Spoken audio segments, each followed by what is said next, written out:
सुख।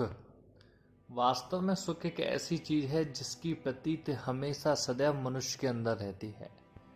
कोई जितना भी प्रयास कर ले, हम बस जीवन में अंत में हर थक थक के बस एक ही चीज पाना चाहते हैं, वो है सुख। और ना हम दुख को कभी चाहते हैं, ना दुख का कभी भाव लेना चाहते हैं, ना दुख को कभी महसूस करना चाहते हैं। हम जिनसे प्यार करते हैं, जिनसे हमारे सगे संबंध होते हैं, हम सभी को सुख देना चाहते हैं। लेकिन वास्तविकता में सुख है क्या? क्या सुख के मायने अलग अलग लोगों के लिए, अलग अलग परिस्थितियों के लिए बदल जाते हैं? जिस छोटे बच्चे को एक प्लास्टिक की गाड़ी सुख का अनुभव करा देती है, वहीं एक 20 साल के व्यक्ति को 2 लाख रुपए की या सामान्य कोई गाड़ी उसको सुख की प्राप्ति नहीं करा पाती। जब तक उसको प्रियतम गाड़ी, जो उसको सबसे ज्यादा प्रिय है, वो ना मिल जाए, तब तक उसको सुख नहीं मिलता। तो इससे हम ये समझ सकते हैं कि सुख की परिभाषा या सुख का अनुभव अलग अलग व्यक्तियों के लिए अलग अलग परिस्थितियों में बदल जाता है। जब हम बहुत दुखी होते हैं, बहुत परेशान होते हैं, तब किसी का एक सहारा भी हमारे लिए सुख की प्रतीति लाता है। और वहीं दूसरी ओर जब हमारे पास सब कुछ होता है, तो बड़े बड़े आडंबर, बड़ी बड़ी विडंबनाएं, बड़े बड़े आयोजन, बड़े बड़े समारोह भी आपको सुख नहीं दिला सकते। जो मानसिक रूप से ग्रस्त है, जो मनोकायिक विकारों से ग्रस्त है, उसके लिए सुख लाना बहुत बड़ा कष्टदायी है। तो वास्तविकता में ऐसा सुख क्या है जो सभी के लिए एक समान हो, सभी के लिए बराबर हो? तो उस सुख के बारे में श्री कृष्ण कहते हैं कि जिस व्यक्ति को संतोष पैदा हो गया, उस व्यक्ति को सुख सदैव भाता रहेगा, वह व्यक्ति सदैव सुखी रहेगा। सुख का एकमात्र रहस्य है जो है संतोष। महर्षि पतंजलि भी इसी को कहते हैं संतोषा सर्वोत्तम सुख लाभ। संतोष जो होता है वो सर्वोत्तम सुख लाता है। लेकिन क्या प्रत्येक व्यक्ति के लिए, जिसकी आकांक्षाएं बहुत ज्यादा अनिश्चित हों, अनियमित हों, उसके लिए संतोष होना इतना आसान सी बात है? प्रकृति में किसी के लिए भी जो उसके पास प्राप्त है, उसको संतोषजनक होना उसके लिए अत्यंत कष्टदायी और अत्यंत मुश्किल होता है। तो संतोष कैसे हुआ जाए?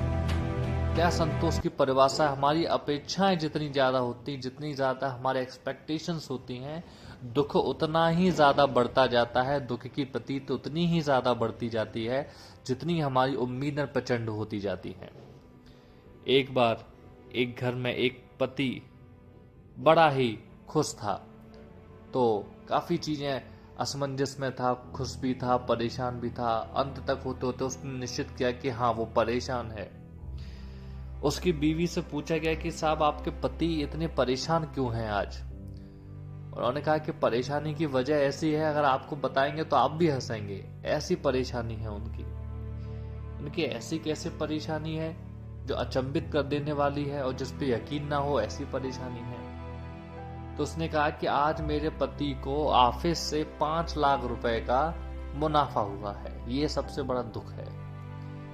तो उनका 5 लाख रुपए का जब मुनाफा आपके पति को हुआ है, आपके परिवार में 5 लाख रुपए की बढ़ोतरी हुई है, तो ये तो बहुत खुशी की बात है। इसमें दुख कैसा?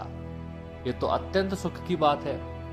तो उनका ये तो आप अपने मेरे पति के आने से ही उनसे पूछेगा कि इसमें दुख की बात क्या है। तो उनके पति शाम को आए, तो जब उनसे पूछा गया कि साहब, हमने सुना है आपको तो 5 लाख रुपए की लॉटरी लग गई है, 5 लाख रुपए आपको मिल गए हैं, तो ये तो बहुत खुशी की बात है, लेकिन आप और आपका पूरा परिवार काफी उदास और दुखी लग रहा है, क्या कारण है इसके पीछे का? तो उन्होंने कहा, जी 5 लाख मिले होंगे सो मिले होंगे, लेकिन मुझे पूरे 5 लाख रुपए का घाटा भी हो गया है।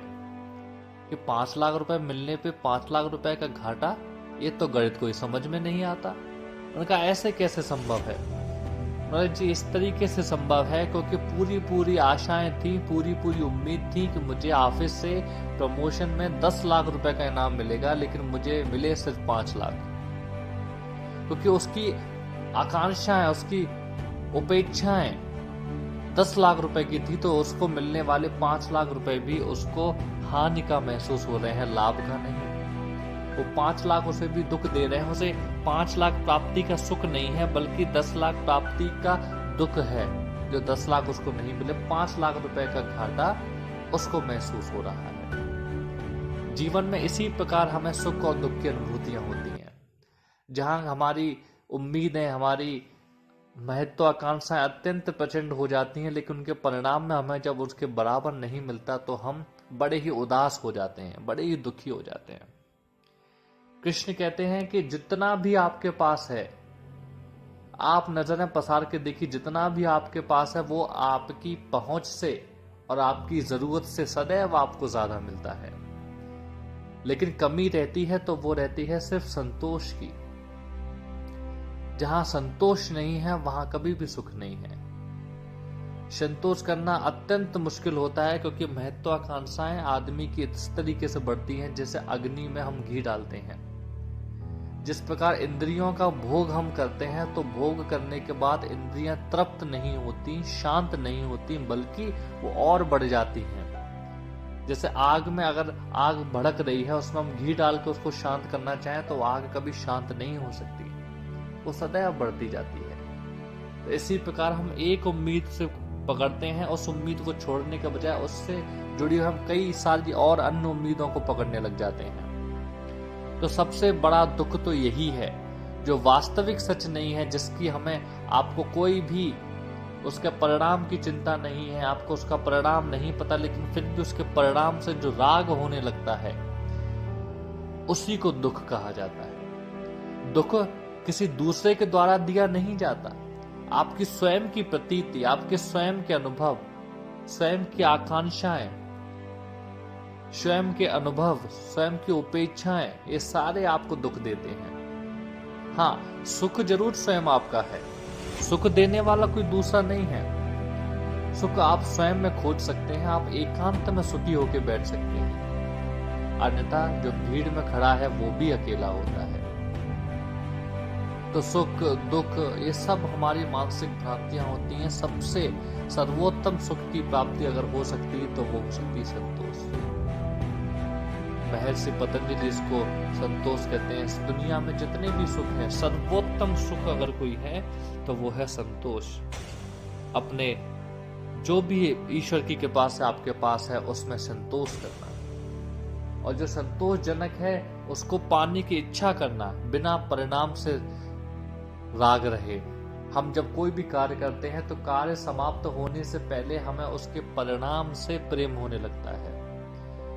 आपने कोई परीक्षा दी, परीक्षा के बाद आपको नहीं पता कि आपका परिणाम किस प्रकार आएगा, लेकिन उस परिणाम को सोच सोच के या तो आप सुखी होते हैं या दुखी होते हैं। लेकिन परिणाम को सोचने के बाद जो मिलने वाला सुख और दुख है वो दोनों ही दुख हैं। जैसे सुख जिसको आप सुख समझ रहे हैं, जिस भविष्य में आप अपनी आंखें बंद करके अपनी वेदनाओं में, अपने विचारों में जिसको सुख समझ के अनुभव कर रहे हैं, वो वास्तविक दुख ही है। क्योंकि भविष्य में क्या होने वाला है ये किसी को नहीं पता, ये बिल्कुल निश्चित नहीं है।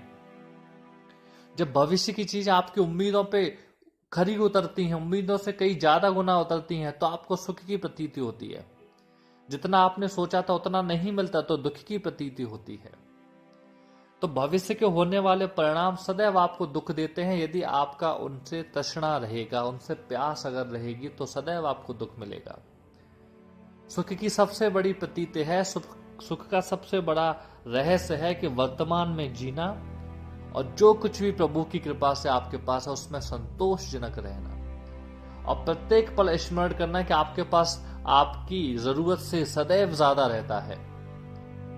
हमेशा भाग दौड़ रहती है, आकांक्षाएं होनी चाहिए ज्ञान की, कर्म की, सात्विक भावों की, ना कि धन की, प्रतिष्ठा की। ये सब धरे के धरे हैं।